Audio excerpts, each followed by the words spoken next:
বর্তমান যুগে আমরা সবাই কিন্তু সুখে থাকলেও নিজেদের নিত্য প্রয়োজনীয় জিনিসগুলো যেগুলো দরকার বা জীবনে যা যা প্রয়োজন সেগুলো থাকলেও মানসিকভাবে কিন্তু আমাদের চাহিদা কখনোই পূর্ণ হয় না।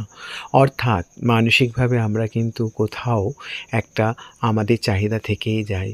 কি আমায় কেউ ভালোবাসবে, আমায় কেউ বেশি গুরুত্ব দেবে, সমাজে আমিও একজন সেইটা সবসময় আমরা প্রমাণ করার চেষ্টা করি এবং সমস্ত মানুষ যেন আমাকে সব কিছুতেই আমাকে ডাকে এবং আমি যেন অন্যদের সবার ক্ষেত্রে একটা অন্যতম এবং স্বতন্ত্র হয়ে থাকি।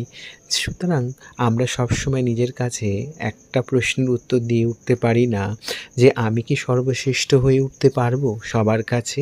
আর এই সর্বশ্রেষ্ঠ হয়ে ওঠার যে তাড়না সেটা থেকেও আমাদের কিন্তু মানসিক কষ্ট আসতে পারে। তো সেই জন্য বলি যে কে আপনাকে গুরুত্ব দিল কি দিল না, কার কাছে আপনি সর্বশ্রেষ্ঠ হলেন কি হলেন না, সেটার থেকেও বড় কথা আপনার মধ্যে কী গুণ আছে, কী বিশেষ স্বতন্ত্র বৈশিষ্ট্য রয়েছে যা অন্যদের নেই, সেগুলো তুলে ধরলেই আপনি অন্যদের থেকে সম্পূর্ণ আলাদা হয়ে উঠবেন এবং আপনি হবেন স্বতন্ত্র এবং অন্য রকম বৈশিষ্ট্যযুক্ত একটা মানুষ।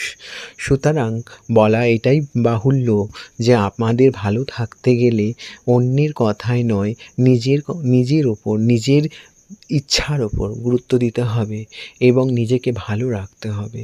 আমরা অনেক সময় সত্যিই সমাজকে গুরুত্ব দিতে গিয়ে বা অন্যের চাহিদা, অন্যের ইচ্ছা, অন্যের মূল্যের ওপর নিজেকে গুরুত্ব দিতে গিয়ে আমরা নিজে কষ্ট পাই। আর এই কষ্ট থেকে বেরিয়ে আসার একমাত্র মুক্তির পথ হলো নিজের ইচ্ছার ওপর মূল্য দিন, নিজের বুদ্ধির ওপর মূল্য দিন, নিজের যে প্রয়োজন সেগুলোর ওপর মূল্য দিন।